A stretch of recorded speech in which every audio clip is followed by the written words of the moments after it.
Why letting go is inner freedom. Let me start with something that might feel counterintuitive at first. Letting go is not giving up. It's not weakness. It's not apathy. It's strength, refined, disciplined, and deeply stoic. In a world that constantly tells you to fight, to chase, to hold on tighter, choosing to release your grip can feel unnatural. But ask yourself, how much peace have you lost by holding on to something that was already slipping away? The Stoics knew this well.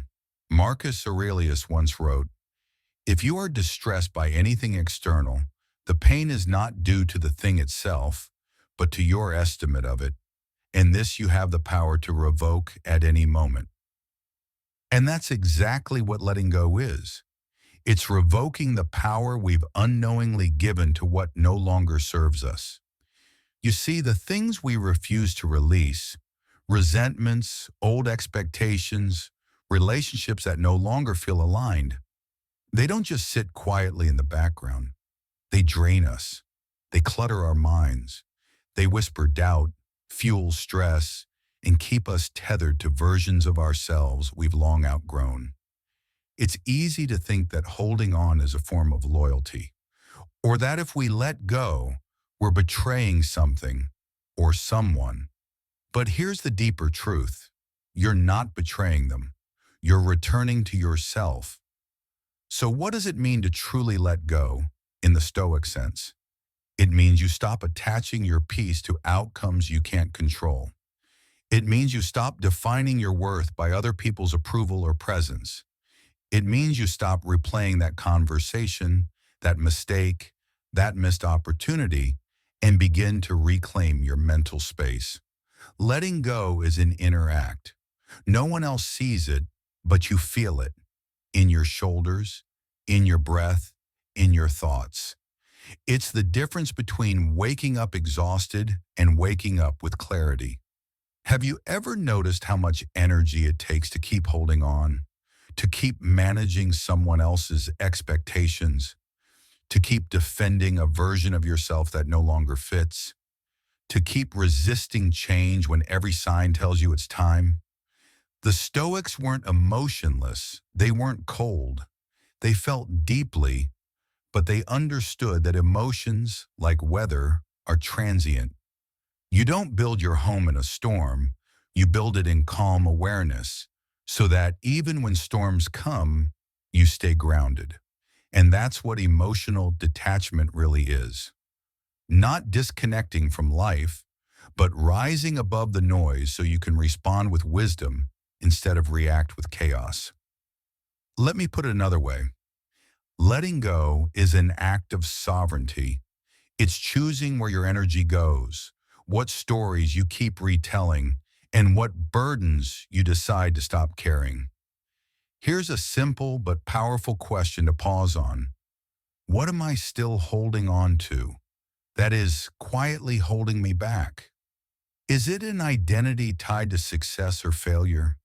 Is it guilt over a choice you made years ago? Is it the idea that peace can only come after everything is perfect? Whatever it is, just know this. Letting go doesn't mean erasing your past. It means you stop letting it dictate your future. So as we begin this journey together, one that blends stoic wisdom and gentle psychological insight, remember this. You don't need to prove anything to the past. You don't need to fix what's already gone. You just need to create space for clarity, for growth, for peace. And that begins not with more effort, but with surrender. This video is divided into 3 chapters. 1. Emotional boundaries. How to draw the line with clarity and compassion. 2. Graceful detachment. How to release what doesn't align without guilt. 3. Inner restoration. How to come back home to yourself. Because letting go isn't just something you do, it's something you become. Not weaker, but lighter. Not less caring, but more free.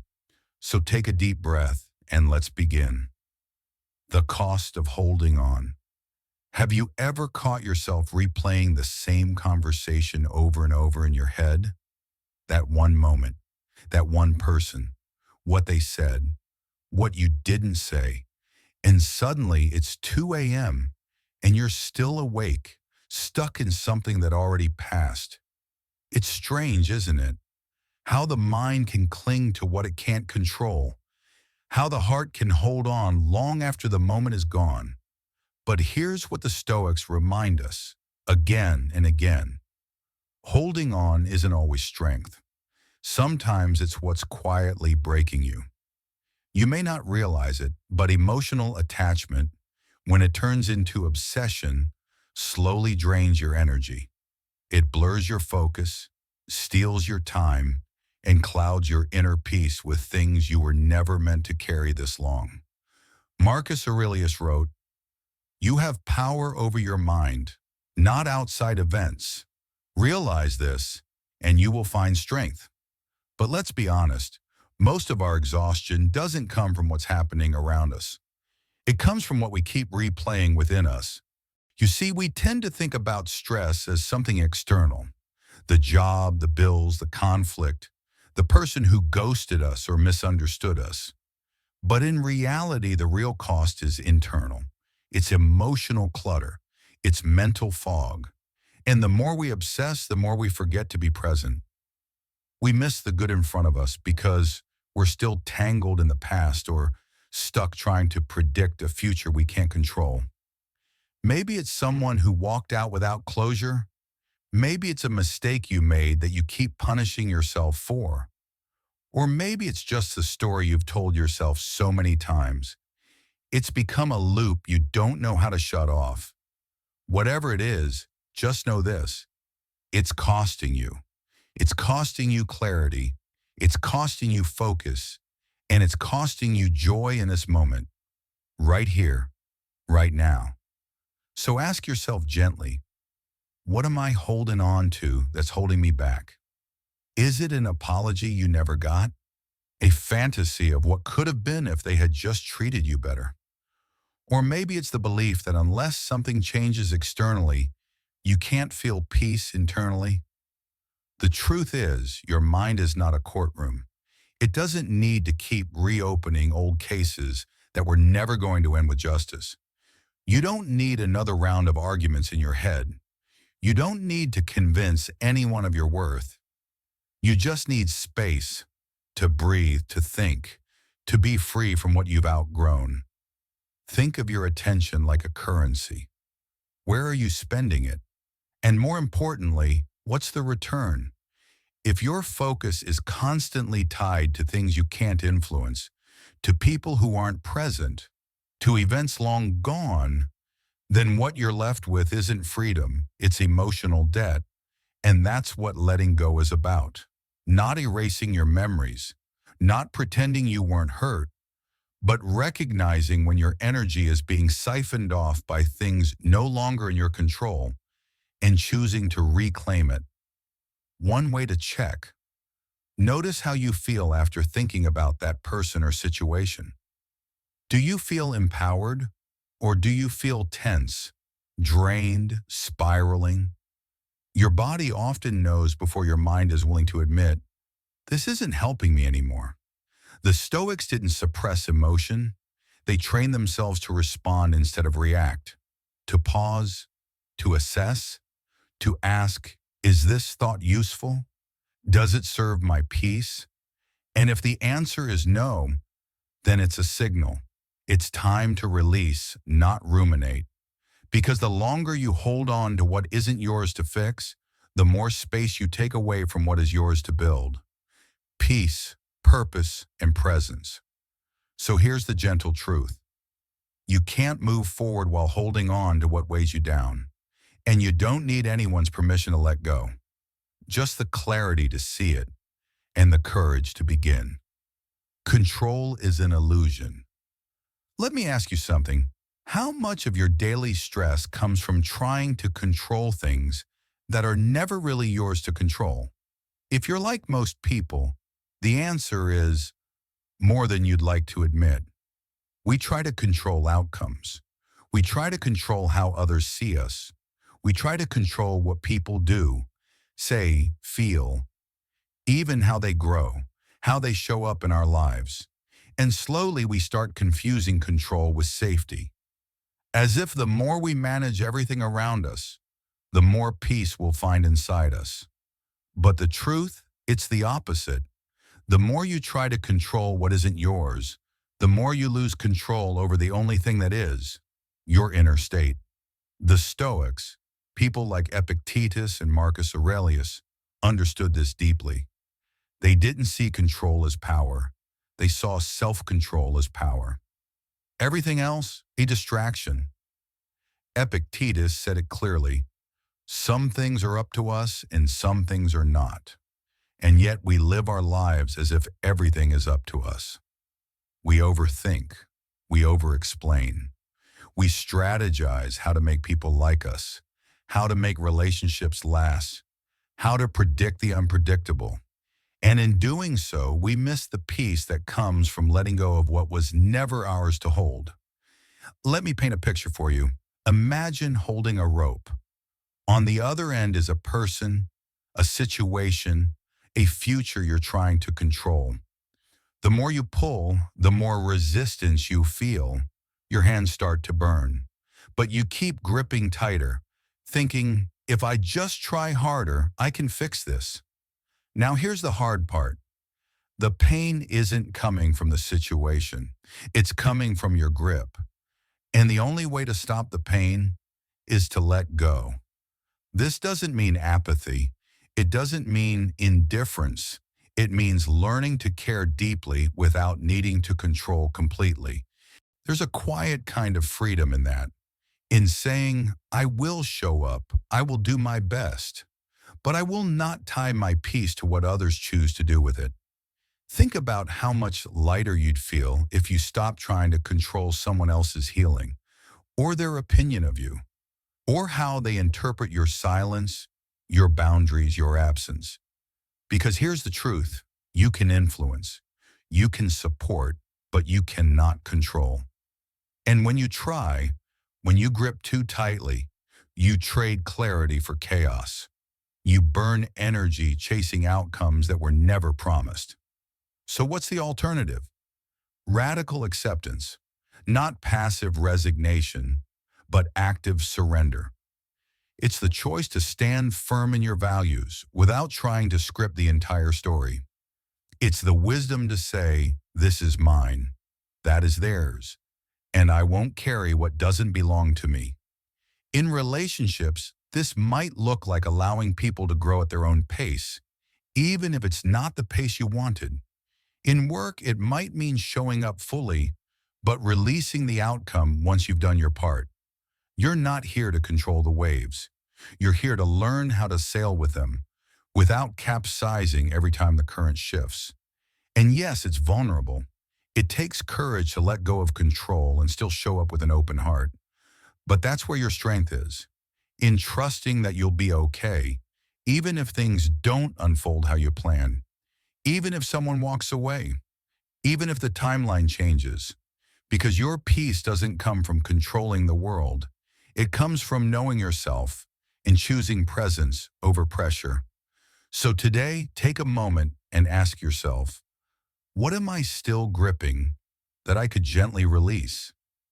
You may be surprised at how quickly calm returns when you stop wrestling with the things you were never meant to manage. Remember, letting go of control isn't giving up, it's growing up. Acceptance is not giving up. Let me ask you something honest. Have you ever felt that letting go meant losing? That acceptance somehow means you're giving up? Or worse, that you failed? That belief runs deep for many of us. We're taught to push, to fix, to fight, because winners never quit, right? But what if the Stoics were right all along? What if real strength isn't found in control but in clarity? What if letting go doesn't mean giving up, but finally deciding to stop carrying what was never yours to hold? Marcus Aurelius once wrote, if you are distressed by anything external, the pain is not due to the thing itself, but to your estimate of it, and this you have the power to revoke at any moment. That's the quiet wisdom of acceptance. It's not about surrendering your power. It's about reclaiming it from the stories, expectations, and illusions that keep you stuck. Because here's what happens when you resist reality. You exhaust yourself. You obsess over what should have been. You lose sleep replaying conversations you can't change. And the more you hold on, the less room you have for peace, for healing, for the life that's waiting on the other side of your resistance. Letting go doesn't mean you don't care. It means you're ready to stop bleeding energy into things that aren't growing. Let's be clear. Acceptance isn't apathy. It's wisdom in motion. It says, I see things as they are, not as I wish they were, and I trust myself enough to move forward with grace. Can I share a metaphor? Imagine your life as a river. You're on a small boat, holding tight to a heavy anchor labeled how things should be. You believe you can't move on until it's resolved, explained, or validated. But the river keeps flowing, and all the while that anchor is dragging at the bottom, pulling you under, slowing you down. Now here's the truth. You don't have to wait for the river to change. You don't need someone else to lift the anchor. You can release it. You can trust that your boat, your life, was meant to flow again. Letting go doesn't erase the past. It simply says, this chapter is complete. It clears the space, mentally and emotionally, so you can write the next one without repeating the same suffering.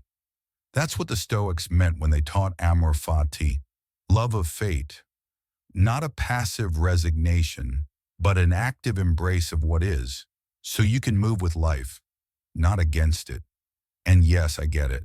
Sometimes it feels safer to hold on, to replay, to control, to hope it might go differently next time.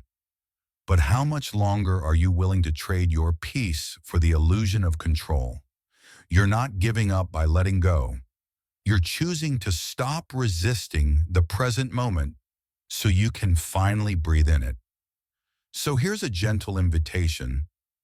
Look at what you've been gripping. Is it a relationship that no longer brings life? A plan that's no longer aligned with who you've become? A version of yourself that's ready to be outgrown? Acceptance doesn't ask you to like it. It asks you to see it clearly and trust that life still has more for you. And that's the paradox. The moment you let go of needing it to be different is the moment it stops controlling you. So no, acceptance is not weakness. It's a strength so quiet, so deep, that most people never reach it because they're too busy trying to force what was never theirs to fix. But you're ready to move, to breathe, to begin again, without needing closure to validate your choice. Letting go is not a loss, it's an opening. And once you make that space, life begins to rise again. Your peace is more valuable than being right. Let's be honest with ourselves. How many times have we ruined a peaceful moment just to prove a point? You know the feeling. Someone says something unfair, untrue, or just downright irritating, and instantly you feel the urge to correct them, to argue, to win. But at what cost? In that moment, you might win the argument, but often you lose something far more precious, your inner peace. The Stoics had a simple but profound approach to this. They asked not, am I right? But rather, is this worth disturbing my soul? Because sometimes clinging to being right is actually a form of self-sabotage. We think we're standing up for truth, but really we're just trying to feed the ego. We want to feel superior, to be acknowledged, to be validated. And that hunger, it's endless. Seneca once wrote, "It is better to conquer our anger than to win 1,000 battles." Let that settle for a moment. Because here's the truth most of us avoid. Many arguments are never about truth. They're about control. They're about ego. They arise not from a desire to connect, but to dominate, to defend, to prove. But here's a question that can change your life. Would you rather be right or at peace? Because trying to be right all the time often means clashing with people who aren't even ready to listen. You spend hours crafting comebacks, rehearsing what you should have said. You walk away buzzing with tension, replaying it in your mind like a loop you can't turn off. And for what? The truth was never the goal. The goal, whether theirs or yours, was power. And power rooted in ego never leads to peace. It only leads to exhaustion. So how do we begin to choose differently? It starts by asking one gentle question before responding. What am I really trying to protect right now? My truth or my pride? Truth can stand on its own. It doesn't need to be shouted. It doesn't need an audience. But pride? Pride is loud. It hates being ignored. It wants the last word, even if it costs you sleep, stillness, and sometimes relationships that could have been saved by silence. And look, this isn't about becoming passive. This isn't about letting people walk all over you. It's about strategic restraint, the kind that Marcus Aurelius practiced even when he was emperor of the most powerful nation in the world. He could have used force. He could have always insisted. But he often chose stillness, not because he couldn't win, but because he knew some battles weren't worth the bruises they left behind. Peace isn't the absence of conflict. It's the strength to walk away from unproductive chaos, because you value your mental clarity more than temporary victory. Imagine how many moments you'd reclaim if you stopped arguing with people who never cared about understanding in the first place. Imagine how much lighter your heart would feel if you let go of proving anything to those who misunderstand you by choice. You don't need to explain yourself to everyone. You don't need to correct every false impression. You don't need to chase justice in every casual disagreement. Sometimes the strongest move isn't defending yourself. It's preserving yourself.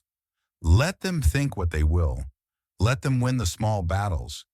You're playing a bigger game, one of emotional maturity, mental spaciousness, and unshakable peace. So next time you feel the urge to argue, pause. Ask yourself, is this truly worth my energy? Or is it just my ego feeling threatened? Then breathe, return to yourself, because you don't have to attend every fight you're invited to. And when you choose peace, especially when pride begs you not to, you reclaim something far more valuable than a verbal victory. You reclaim yourself. Thoughts are not commands. Have you ever had a thought pop into your head and instantly you felt pulled by it? Maybe it was fear or anger or a sudden urge to say something you later regretted. The thought appears, and before you know it, it becomes your reality. You react, you spiral, you assume it must be true because you thought it. But what if I told you this? Not every thought deserves a reaction, and more importantly, not every thought is a truth. This is one of the most liberating insights from Stoic philosophy. Your thoughts are not commands, they are suggestions. Some are helpful, some are distorted echoes of your past, your fears, your insecurities. Marcus Aurelius wrote in his Meditations, "You have power over your mind, not outside events. Realize this, and you will find strength." What he meant wasn't about suppressing emotions, but about witnessing them without automatically obeying. Just like clouds passing across the sky, your thoughts are temporary. They come and go. But you're the sky. You're the stillness behind it all. Let me share something personal. There was a time when I believed every negative thought I had. I'm not good enough. They don't care. This will never work. Each one felt like a warning, a truth, a sign I needed to act or protect myself. But over time, through journaling, meditation, and studying Stoic teachings, I realized something vital. Thoughts aren't facts, they're mental weather. You don't have to run for cover every time it rains. This doesn't mean ignoring your feelings. It means creating space between the thought and the action. It means asking, is this thought useful? Is it kind? Is it helping me live according to my values? Because not every angry thought needs to be spoken. Not every fearful thought needs to be followed. And not every judgmental thought reflects reality. The Stoics trained themselves to pause before reacting, to challenge their first impulse, to sit with discomfort without letting it dictate their behavior. That's real strength, not in controlling others or never having negative thoughts, but in choosing what to do with those thoughts once they arise. You might be thinking, but how do I stop overthinking or reacting when the thought feels so strong? Here's one powerful practice. Name it. Don't become it. Instead of I'm angry, try I notice I'm having a thought of anger. This simple shift turns you from the actor into the observer. You gain perspective. You reclaim choice. You are not your thoughts. You are the awareness that sees them. And from that space, you can choose clarity over chaos, calm over conflict, wisdom over impulse. So the next time a thought demands your attention, pause, breathe, observe it with curiosity, not judgment. And remember, just because a thought knocks on your door doesn't mean you have to let it move in. That is the quiet power of inner freedom. That's what Stoicism calls us to master, not the world outside, but the world within. Practice present awareness. Have you ever caught yourself mentally rehearsing an argument that happened days ago? Or maybe worrying about a conversation that hasn't even happened yet? It's like your body is here, but your mind is time traveling, either replaying the past or predicting the future. We all do it, but here's the catch. Every time you leave the present moment, you abandon your power. The Stoics knew this. Marcus Aurelius reminded himself daily, confine yourself to the present, because the only moment you can truly influence, the only one that's real is now. The past, it's a memory. The future, it's a possibility. But the present, that's your reality. So how do we come back to it, especially in a world full of noise, pressure, and endless distractions? It starts with the smallest, most underrated superpower you have, your breath. Right now, take one slow breath. Feel the air enter your nose. Hold it for a moment. Then gently release. That's presence. That's you stepping out of the story in your head and into the clarity of this exact second. And it doesn't require a meditation retreat. You don't need to sit cross-legged under a tree. You just need to notice. When you're washing dishes, are you washing dishes or are you arguing with someone in your mind?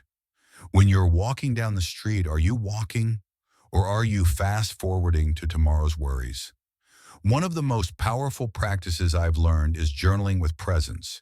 Not to plan, not to fix, just to observe. Write down what you're feeling, not why. Notice what's moving through you, not what caused it. That simple act turns emotional chaos into emotional clarity. Another technique I've used, label your thoughts like clouds. You don't become the cloud. You simply say, there goes a worry, there goes a memory, there goes a hope. And like clouds, they pass, because that's what presence is. Not the absence of thought, but the ability to watch them without drowning in them. It's choosing to stay where your feet are. It's choosing to taste your coffee instead of sipping while scrolling. It's noticing the tension in your shoulders and softening. It's feeling the sunlight on your face and actually letting it reach you. We're not taught this growing up. We're taught to hustle, to plan, to overthink. But we can unlearn that noise and choose stillness instead. The Stoics weren't emotionless. They were intentional. They trained themselves to stay rooted in what is, rather than be swept away by what might be. So ask yourself, what part of my life have I been rushing through?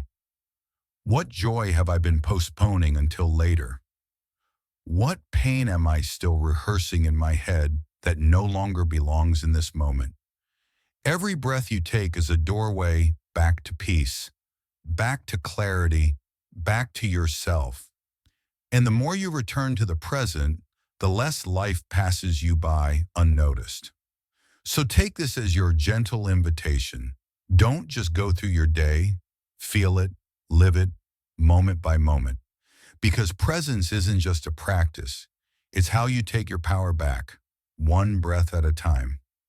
Redefine relationships. Let me ask you something honest.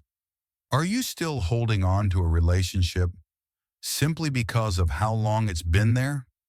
Not because it brings you peace, not because it helps you grow, but because of shared history or guilt or fear of letting go.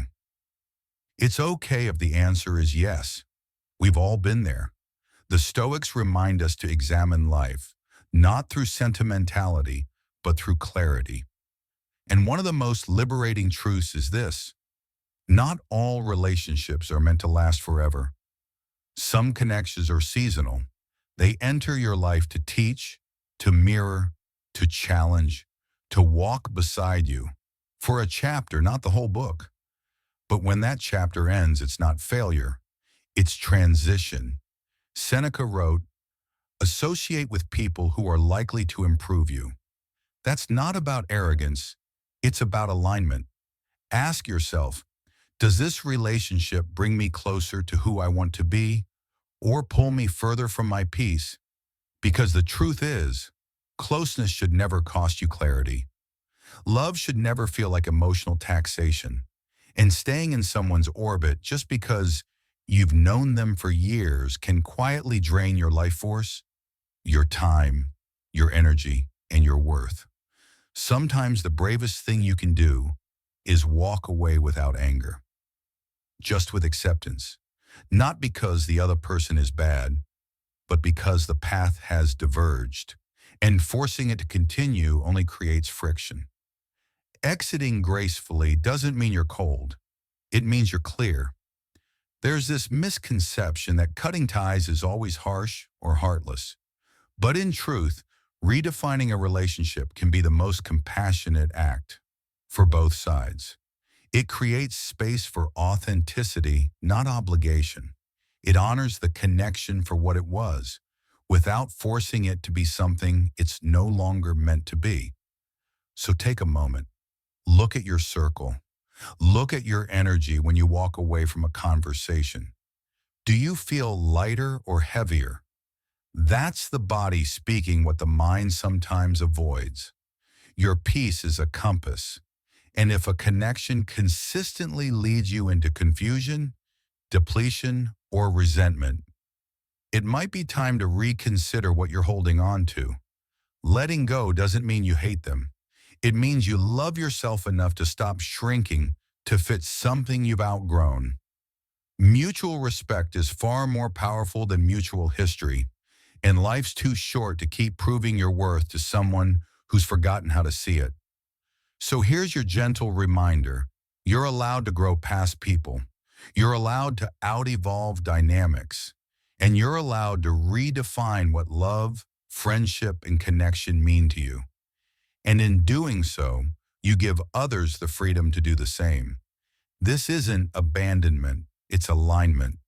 And if you've been waiting for permission to release what no longer fits, this is it. Create a ritual of release. Letting go isn't just a decision, it's a process. And sometimes our minds understand it long before our hearts do. That's why rituals matter. Think about it. Across history, we've always marked endings with rituals: a funeral, a graduation, a final hug before someone leaves for good. Because our emotions aren't mechanical. They need symbols. They need space to breathe, grieve, and release.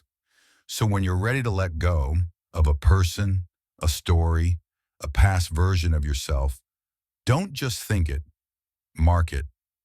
Write a goodbye letter you never send. Light a candle and sit with your breath in silence. Hold something that represents the memory, and when you're ready, bury it, burn it, or set it down gently in a place of closure. It's not about the theatrics. It's about the intention.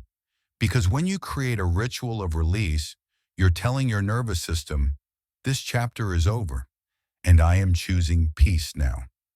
Marcus Aurelius once wrote, "The soul becomes dyed with the color of its thoughts." When your mind keeps rehearsing old wounds or past conversations, it tints your present with emotions that no longer belong here. But when you pause to create a small, sacred space just for you, it resets the tone. You're no longer a passive carrier of old weight. You become the author who ends the page with grace. Let me ask you, what is something you've never truly released? A heartbreak? A version of yourself that made a mistake? A betrayal that still lives in your body?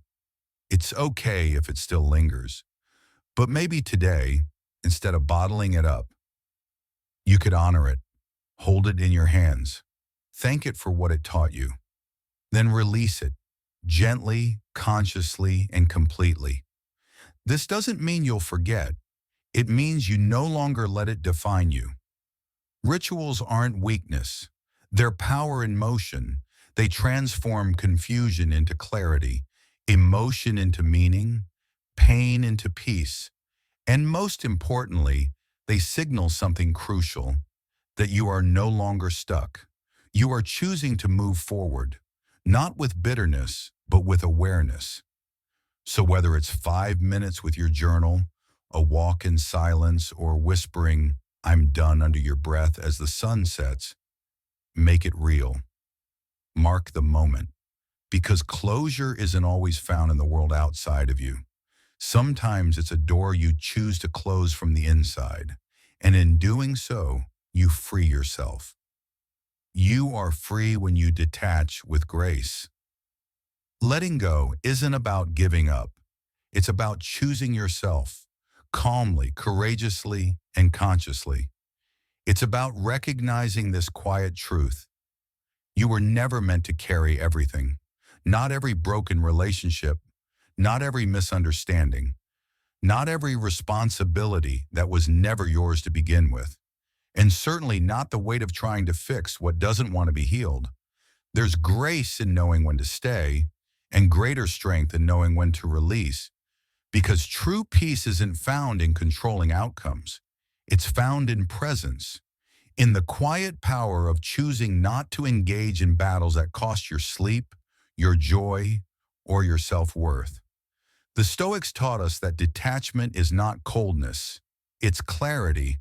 It's the ability to witness your emotions without drowning in them, to love without losing yourself, to care without clinging. Let me ask you something gently. What if freedom isn't about having everything figured out, but finally deciding to stop carrying what was never meant to define you? That old resentment, that apology you never received, that person who walked away, that mistake you keep replaying. Letting go doesn't mean forgetting. It means choosing peace over chaos. It means closing the door, not with anger, but with understanding. Because life isn't about holding tighter. It's about learning when to release with grace. You're not here to prove your worth through endless endurance. You're here to live fully, presently, and freely. And every time you choose to detach with dignity, not out of bitterness, but out of self-respect, you return to yourself. Remember, freedom isn't something someone gives you. It's something you step into. when you finally let go of what was never yours to keep. So breathe, trust your timing, and walk away, not because you don't care, but because you finally do. You are free now.